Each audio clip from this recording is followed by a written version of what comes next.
Dr. Ayala,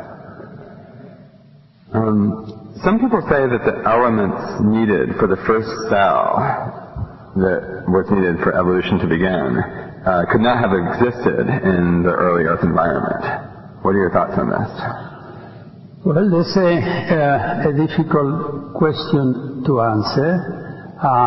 Progress towards understanding the origin of life has been tremendous, precisely in the last few years. One of the persons who got the Nobel Prize this year in chemistry have done some important discoveries along those lines, and almost every year we have new discoveries that are starting to take shape, making us understand a little bit more how life may have first originated. We don't have the answer yet, at least in a satisfactory answer, but I have no reason to believe that eventually we will not have the answer. If I understood the question correctly, it concerned the origin of the first cell of life itself. And this is not something we've talked about tonight. We have been focusing on biology and the evolution of biological complexity. But if you go back before that, you have this enormous question of how life itself originated, and then even before that, the fine-tuning of the universe to make the universe suitable for the origin and evolution of life. And if you're interested in pursuing this, an excellent new book is Stephen Meyer's book, The Signature in the Cell, which shows the difficulties of arriving at the first primitive cell by either chance or by some kind of protein evolution. It just isn't understood at all how this could happen by undirected processes.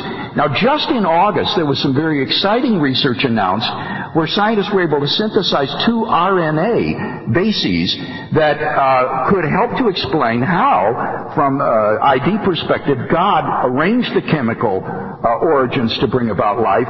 But the problem is that these can't exist in nature without being immediately destroyed. You would need to have some kind of superintendence or supervision in order to pull this off and get it into a cellular organism that would be alive. But Meyer's work is very good on this if you're interested. Dr. Craig, how can Dembski's improbability criterion be a useful tool for justifying design inferences? I'm not following Brad. There's an echo, and so it's a little difficult to hear. How can Dembski's improbability criterion be a useful tool for justifying design inferences? It's vague, and it seems that one can never make a conclusive case that something is sufficiently improbable and thus has to be designed. Well, I guess I don't think that that's a good objection at all. Dembski talks about a probability bound beyond which anything is so improbable that it could not happen by chance alone. And he computes this mathematically. And in addition to that, the rational person will make decisions based upon probabilities. So that if you're able to formulate probabilities about the origin of any phenomenon, and it's sufficiently improbable, and then it conforms to an independently given pattern, that combination will tip you off that it's not the result of chance but of design. So, for example, if, say, Bob got a birthday present, his wife gave him a car for his birthday. Now, if that had a license plate number that said CHT 728, out of all of the possible license plate numbers, that's enormously improbable that he would get that. But that wouldn't occasion any surprise. That would seem by chance. But suppose Bob was born on August 8, 1978, and the license plate said BOB 8878. Well, then he would be obtuse to say, well, there's nothing unusual about that, nothing to be explained here. It's highly improbable, plus it conforms to an independently given pattern, and that tips you off that this isn't just the result of chance. So it seems to me that Dembski's criteria are quite manageable and are good. You know about improbabilities. It may amuse you, and I was mentioning today to somebody that I'm receiving this year, like every year, several honorary degrees This year I finished 7. What is the probability that 2 universities in 2 different countries will offer to present me the honorary degree on exactly the same day, November 24? One, the University of Buenos Aires, and the University of South Bohemia. Very low, but things happen. But that's because I have some angels that work to my benefit, because I told the people in Buenos Aires, 24th of November, I'll go to Buenos Aires, and I told the guys in the Czech Republic, you better move it to May. 24th of November in Czechoslovakia is 10 degrees below zero. But now, more seriously, going back to the argument of improbability, you know, you don't need to argue with Professor Dembski, because by his own argumentation, he does not exist. You see, his genetic makeup has a mother component and a father component. The mother during her life produced about 500 eggs, each one with different genetic composition. The father produced about 10 to the 12 sperm, each with a different genetic composition. The probability that he would get the 2 right compositions is 10 to the minus 15.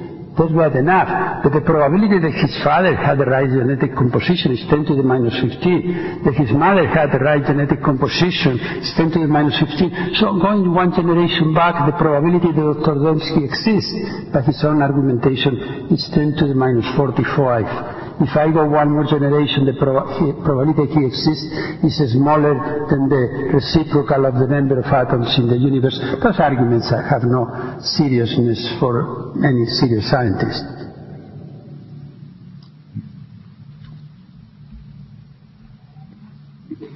Dr. Ayala, does a God who sits by idly while natural mechanisms produce generations of baby-killing baboons, for example, seem any less cruel or impotent than the God who has designed them? I apologize, but I think you have to tell me again. Okay. Again, we are getting an effect here. Very difficult to hear. Which probably you don't. So maybe you should be answering the question, because you probably hear it better. Does a God who sits by idly while natural mechanisms produce generations of baby-killing baboons seem any less cruel or impotent than the God who has designed them? Oh, there's a big difference. You see, I live in Irvine, and just across from my house is an ecological reserve where my wife and I walk almost every evening. There are lots of coyotes. Assume that a coyote comes and attacks me and bites me. Is that an act of cruelty, or is it an immoral act? No, the coyote is not a moral subject. Now assume that when I'm walking the next day, a mugger comes with a dog and attacks me with a dog, and the dog bites me. Then there's a moral act, the moral act of the mugger, not of the dog. So I think it's a big difference between attributing the sign, immediate design to God, or having consequences of this work which is so diverse. It's the same, for the same reason we don't attribute our sins to God. We have freedom because God has given us free will, but we don't attribute to God our sins. We are moral subjects that baboons are not.